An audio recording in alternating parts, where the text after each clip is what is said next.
All right, men, welcome to today's episode of Strong Men, Strong Marriages, Sexual Strength in Marriage. So, look, I know this is going to be a popular episode. Whenever sex is in the title, it becomes one of the more popular episodes. We're kicking the new year off with this.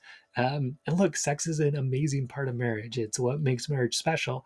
I love having sex with my wife, it's incredible. Um, what I will tell you is if you just jump straight here and you don't listen to all the previous ones about spiritual, mental, emotional, and physical strength, um, you're probably not going to get a lot of traction if you just try to listen to this one. You need to build all those strengths. Also, guys, you may be in a situation thinking, man, my marriage is pretty good except for the sex. What I'll tell you is you're probably missing strengths and things in the other areas and skills. But the other thing I'll tell you is I work with guys too where their sex life is good, like they're having sex often, but they still want help because their marriage overall is not good. And it's because they haven't built those other strengths and skills. So you need all of them. Okay, that's what I'm saying. And sexual passion and intimacy, it's amazing. It's the spark, right? It's the passion. It's great. And the other things are also essential to have an intimate marriage. So, with that intro, my name is Mike Fraser, MD. I'm a psychiatrist and marriage coach. I help high achieving Christian men have more intimate marriages. So, wins from guys in my program, the Strong Men, Strong Marriages program. Guys are having more sex and better sex. Yeah, that is happening for guys in the program. That's what you're here for on this episode today. Men are standing up for themselves in conversations where before they would have just backed down, bowed out, not even had the conversation. Man, super proud of these guys. Guys are starting to ask for things they want in a mature way, sometimes for the first time. Man, uh, my heart really goes out to these guys. And I feel like I was like this in a lot of ways, where you just don't feel like you can ask your wife for almost anything. Even, can you scratch my back? Literally, like, can you give me a back scratch? It's hard for them to ask for. But guys are starting to realize, hey, like what I want is important. They're starting to ask for it. And their wives are responding in a positive way, and they're like amazed. But a lot of times your wife is just waiting for you to ask for what you want. Wives that are reaching out to their husbands out of the blue to connect where they weren't doing that at all before. Why? Because these guys are more attractive. They're someone their wife wants to communicate with and be around. Guys are turning conflicts into more connection, which is huge, huge, huge, and what is essential to any marriage. Look, you're always going to have conflicts. This is the skill. Can you turn it into more connection after? And if you can, you're in for a outstanding life. Okay. An outstanding marriage and outstanding relationships with your kids too. Guys are becoming calmer, better parents. Look, when you learn the skills in here, you build up your spiritual, mental, emotional, physical strength, even too. You become a better parent. You just do. And that's happening for me. I was able to turn some conflict yesterday into more connection with my son. Just spent some time together, and it was great. I feel really good with him, and things are going really well there. So, all right. So right now, you're on this episode because you're wanting more and better sex in your marriage. So how are you going about that? A lot of you guys are going about that trying to do nice things for your wife to earn sex. So you're cooking, you're cleaning, you're doing the 5 love languages. I try to physically touch her, but she doesn't like it. I try to kiss her, but she pulls away. So, let me make sure I'm doing more quality time, planning a date night she really likes, making sure I don't do anything to upset her. You're kind of dancing around trying to okay, how do I make this happen? Trying to manage your wife's emotions. Okay, how can I make her happy? How can I avoid making her mad or sad? So that she'll be more in the mood for sex. You figure, hey, happy wife, happy life. If she's happy, I'm much more likely to have sex, or she's going to be open to it. Versus if she's mad or sad. So this is a lot of reason why too guys won't ask for what they want because they think that'll inconvenience their wife. That'll make her less likely to have sex with them or want to connect with them. They definitely will have a hard time challenging their wife in anything, except when they get fed up, which we'll come to. But having a conversation that's in a strong way or calling attention to something she's doing that's a problem is very hard for these guys because they're trying so hard to manage her emotions. All right. But then eventually you kind of get sick of it, and then you demand sex when you're upset, or then you turn to pornography or other women out of frustration. Then you feel bad after. You go back to try to do nice things for her, and you get caught in this cycle. It's what I call the mosquito cycle. So again, you're doing nice things for your wife. quote unquote nice things, but really there's a motive behind it, which is you're trying to suck off attention, appreciation, affection, and sex. That's why I call it mosquito, trying to suck that off from her. Buzzing around doing nice things, trying to suck off attention, appreciation, affection, and sex. Then you get frustrated when you don't get it. So you're like, man, look at everything I did for you. Why won't you have sex with me? Why won't you pay attention to me? Everybody else does. Why won't you? So you get mad and then you explode or you escape. You explode at her, look at everything I'm doing. Why won't you do this for me? Or you escape into pornography, other women, or maybe it's just other escapes from this frustration, overworking, overeating. Then you're like, oh man, I guess that's not really being a very good husband. So let me start doing nice things again. you know, Maybe you get a little bit of attention for a while and then it drops off and then you like keep doing it and then it's gone, then you get frustrated. So it just goes in this cycle over and over. So why this doesn't work, really kind of one of the core pieces of the mosquito cycle and a core piece for a lot of the Christian guys I work with is believing that your wife owes you sex for various reasons. So maybe that's because you're providing for her financially. Maybe that's because you're helping her out around the house or with the kids. Maybe that's because you're just being faithful to her and to God. So it's just kind of like, hey, this is part of the deal. We're married. I'm not having sex with anybody else, so you should be having sex with me. And also, I kept the law of chastity. God kind of promised me I'd have a wife that would have sex with me, and you're not, so that's wrong. But what I want you guys to see is, in a lot, this really is treating her like a prostitute. It really is. You're trying to buy sex from her by, providing financially. I mean, that's how most prostitution works. You pay money to have sex with somebody. Or you're doing it through like these acts of service. Hey, like I did this for you, now it's your turn to do this for me. Kind of like this trade, but again, a trade, that's prostitution, right? Trade for sex. Being faithful to her and to God, man, that's a really rough one, because it's like, okay, you spiritually owe this. I like spiritually bought sex from you. That's really bad. Really not attractive to her, and really, in my opinion, not what God wants, not how He wants to approach it. So the bottom line too with the mosquito cycle is you're kind of relying on her to build yourself up, to build up your ego, right? That's kind of the core of it. That's why we talk a lot about self-worth, because if you don't have self-worth, you're trying to get it from her and she can sense that. So that's even like one step below, one step underneath, trying to get attention, appreciation just because it feels good. You're trying to get it to feel good. Why? Because you're kind of missing that inside yourself. So we work on building guys up from the ground up. That's why we start with, that spiritual strength, which self-worth is a big element of that. So again, if you can't manage your own emotions, and then like you can't manage your self-worth. They're trying to get it from her. She won't give it to you. You get mad, you get frustrated, you act kind of like a baby. That's immature, right? It's not a turn on for her. Escaping into pornography, that's not an integrity. You're out of trust. That's not who you want to be. So that's not a turn on for her. If you've been unfaithful, obviously that's not a turn on for her. Okay. So the whole mosquito cycle, like everything in it is unattractive. But a lot of us do it. We do it all the time. I do this stuff sometimes still. I'm much better at it than I was when I first started doing all this, but yeah, it still sneaks up sometimes. And you just have to remind yourself of your own value, check in with what you're doing. So, and follow these next steps, right? So what do you do instead? So own your sexuality. So God gave you a penis, just like He gave you arms and legs. How do you want to use that penis? How do you want to use your sexuality, right? So for me personally, I want to use my sexuality to connect and have fun with my wife. It's what I call my sexuality statement. That's how I want to use it. So an important part of this is really deciding if masturbation is going to be part of this or not. Because look, for pretty much every marriage, okay, in every marriage, there's going to be a difference in how often people want to have sex. Okay? In general, the man wants to have sex more than the woman. Not always, but that's kind of the typical, let's say. So what you need to decide is, okay, if there are days when, just kind of from the physical standpoint, and look, there's different elements of sexuality. There's just like the physical element, testosterone, sperm building up, needs a release, right? That's just the physical part of it. There's the emotional part of it. There's the mental part of it. There's the spiritual part of it, right? But just from the physical standpoint, you just want to decide, okay, is masturbation going to be part of this whole thing or not? Okay. So for me personally, I've decided that's fine. I can think about my wife during that. And, for me, that, and for our marriage, that's been a real positive thing. Other guys I've worked with have decided, hey, like, that's not for me. I don't want to go down that road. That's fine too, right? Just as long as you're in integrity, you're good. Okay. So when you're in integrity with this, it feels strong and it's attractive. Okay.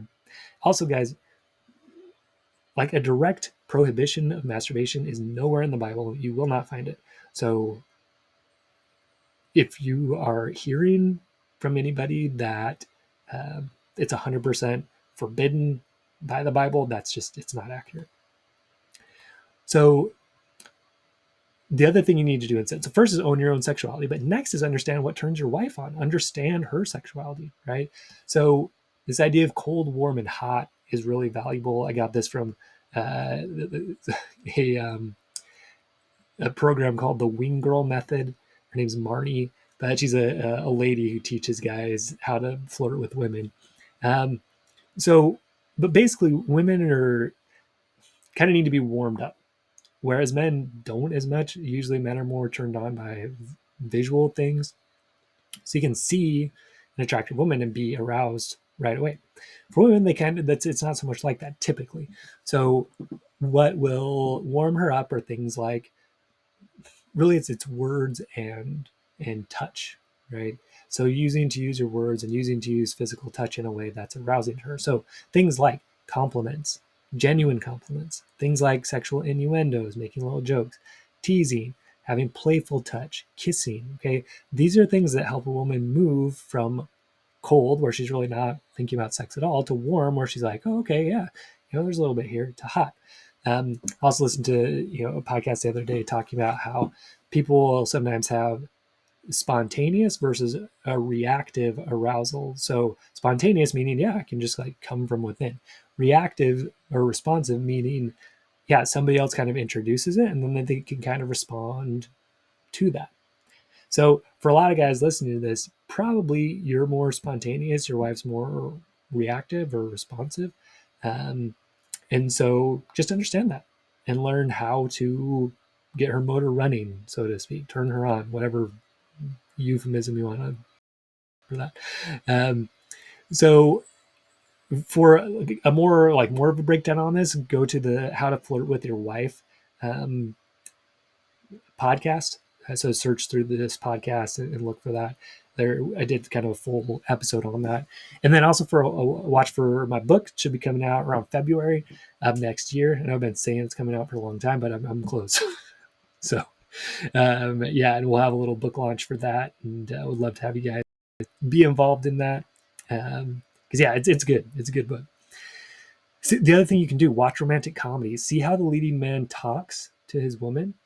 One thing you'll notice is he's willing to challenge her, which, at first is upsetting to the girl, but then she respects it because he's willing to like hold his own with her. That's kind of like a big thing. But also, he's able to turn on that flirting and connection and how he touches her and how he stands close to her. Just pay attention.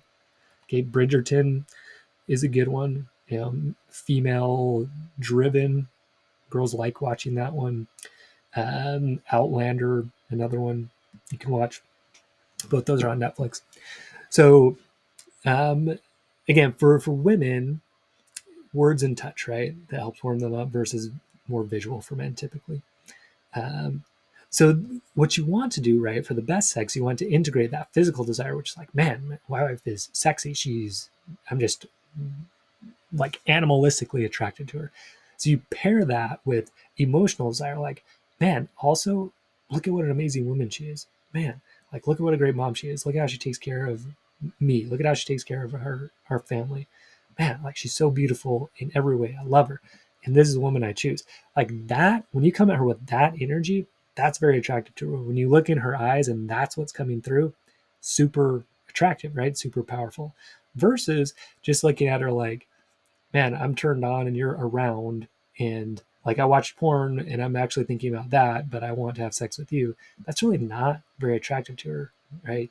You want to pair up all these things. Yeah, the physical desire is part of it. It's an important part. But that emotional and choosing connection, that's what it's all about. The other thing, guys, if she says no, which sometimes she will, right? Sometimes you'll be in the mood and she won't. It's just going to happen, right? Manage your own emotions and find another way to connect. Be a man. Okay, don't be a little baby that can't handle it if she says no sometimes. Okay. So why does this work? This works because you're in integrity with who you want to be as a man. You're choosing her. You want her, not just sex. You want sex with her, not just sex. You want her, not sex. Okay, I said that like 10 different ways, but it's really an important distinction of, yeah, like I want to have sex and you're around versus, wow, you are so amazing. I want to connect with you completely and physically as part of that, right? This is how I show that, how much I want to connect with you and be with you. Okay, just imagine your wife hearing those two things and how she's going to respond differently, right? The other thing is you're using your game instead of expecting or demanding sex. So, a lot of we talk about having game with women as being able to flirt, being able to kind of create that attraction, right? That spark in a relationship. Might be a while since you've learned that. Maybe you never really learned it. So it would take some time and learn it, right?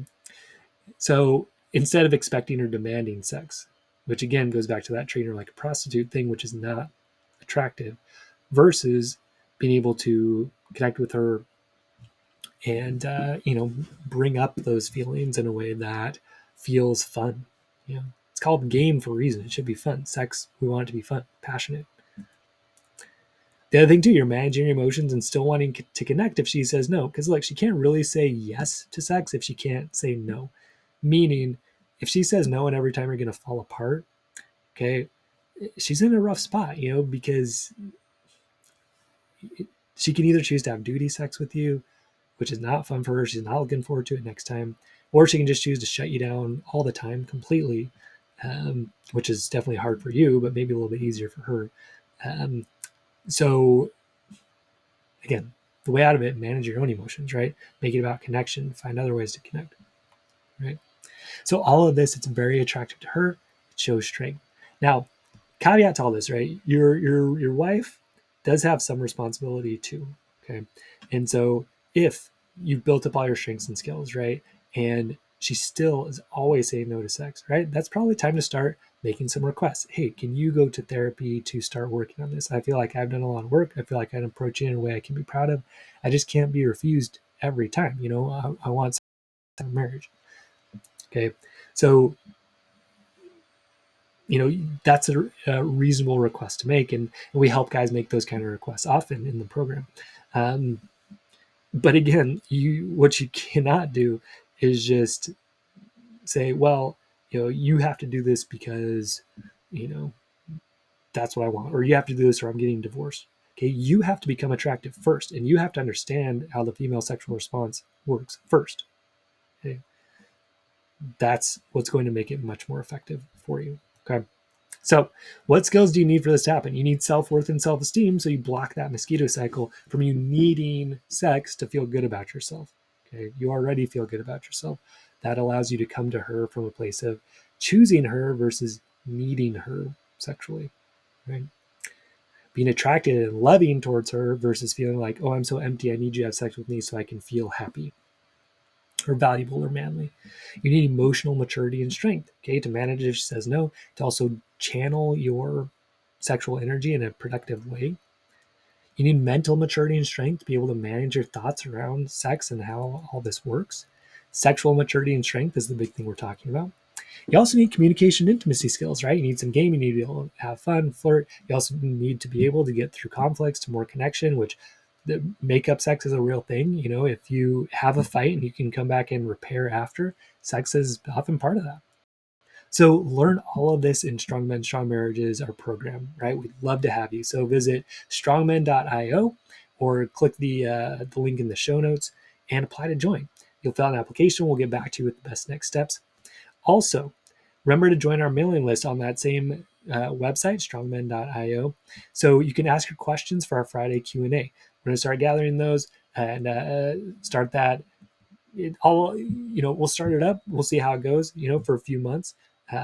So you should this is coming out, the first week of January. So we'll do one this Friday. We'll have it, our first Q&A. So again, jump in, ask your questions so we can get those answered.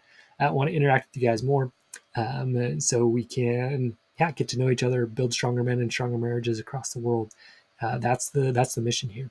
And marriage is just more fun when you have these strengths and skills, and just your life's going to be better.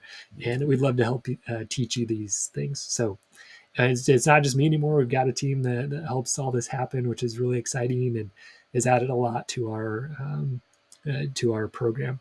So, all right, strongmen.io, jump in there, and we will see you there. All right, stay strongmen, and we will see you next episode.